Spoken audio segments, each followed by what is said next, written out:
Hi everyone, my name is Teacher Nikki, and today I'm here to talk to the VIPKID teachers about props.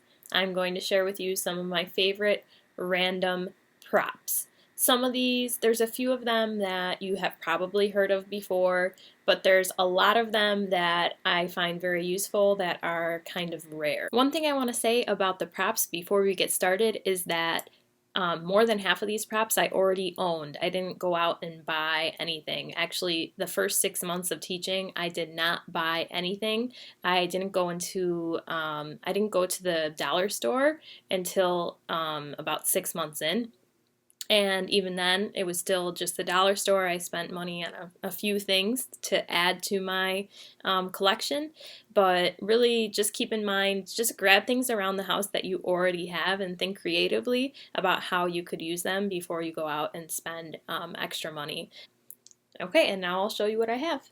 So, to begin with, I want to talk about my reward prop. So this is my go-to reward system. I can change this up how I want it. I'm going to do another video about reward systems in general. But this one is, right now I have the kids choose if they like the soccer ball or the flowers. And just depending on whichever one they like, I say, okay, you did a good job. You get one soccer ball, you get a goal. Or if they like the flowers, you get a flower, great job. Other times I have used this where, this is the good score, and this is the good, this is the bad, and then, if they're misbehaving, they might move over here instead of over here. But typically I don't really have to use the bad side anyway, so that's why I've changed it to letting them choose which one they like. My empty whiteboard, I do a lot of things on this, whether it's showing examples, playing games. The most common reason I use this is at the end of class and I want to play hangman with them. I write the whole alphabet up here, then I do the hangman, and then I do, whatever sentence or word I'm going to have them guess at the bottom. And as they guess letters, I cross them off. It's just easier for them to have a visual of the alphabet while they're doing hangman. And actually that's another video I want to make, is how to help a student play hangman for the first time, because when they haven't played it before, sometimes they're like, what do you want me to do? Next, you may have seen this in my last video, my marker. I use this as a microphone because I haven't bought a toy microphone. But basically I use this to speak, and then I'll pass it over to the student to have them speak. And then I'll use this to sing songs in, and obviously to write on my whiteboard. Okay, now for a little bit more of the random props, I like my little Russian doll.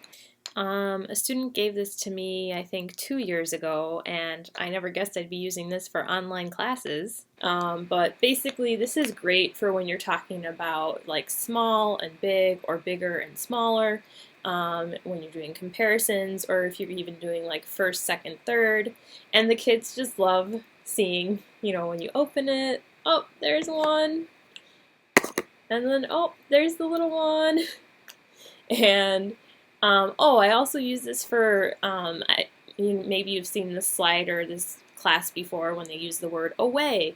I say, I put this away, away. So you can even use it for vocabulary if it makes sense too, but I just love having this little Russian doll. It's just a fun little surprise.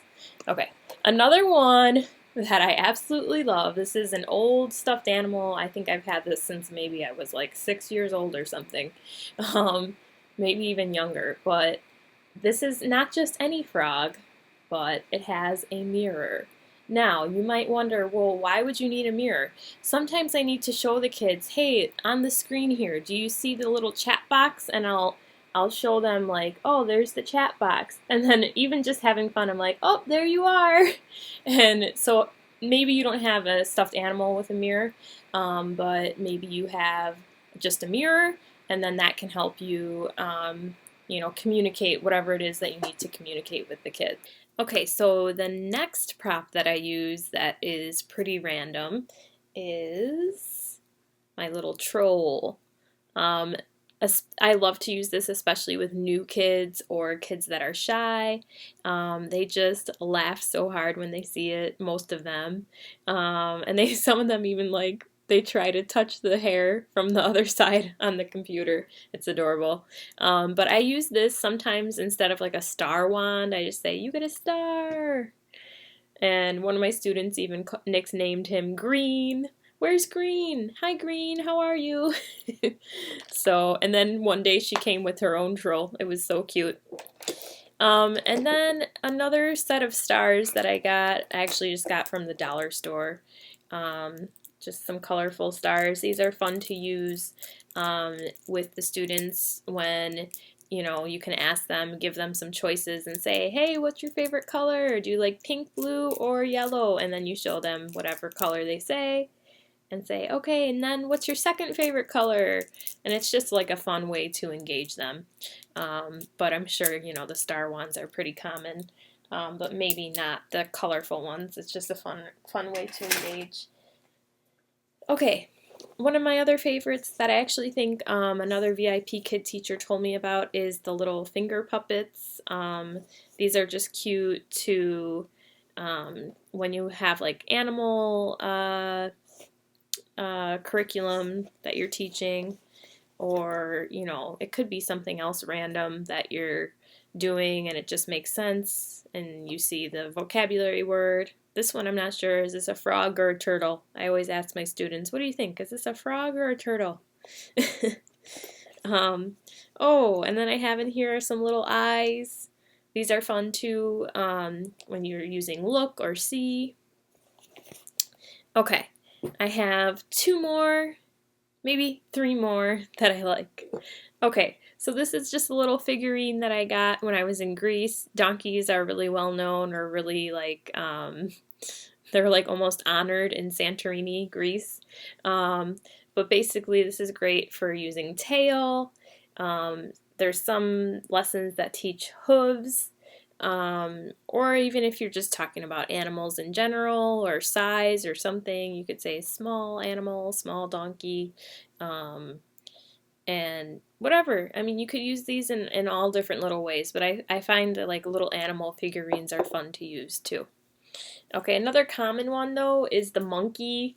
This is in a lot of the younger lessons, but I love the monkey for kind of like if you have a shy student, you can kind of put them in front of your face and you can try to engage the student more with the monkey if they're shy.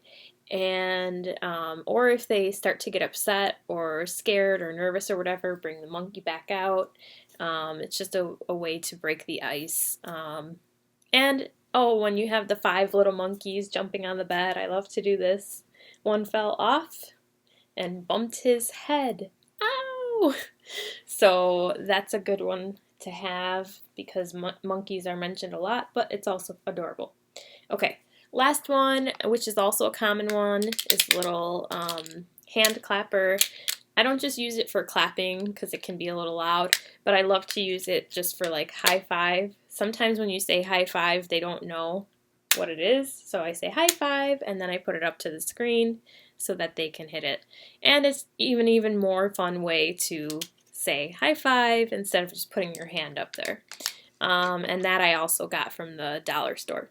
So that is all I have today for some useful props, and let me know in the comments if you have any other props that you use, or if you have some of the same ones but use them in a different way.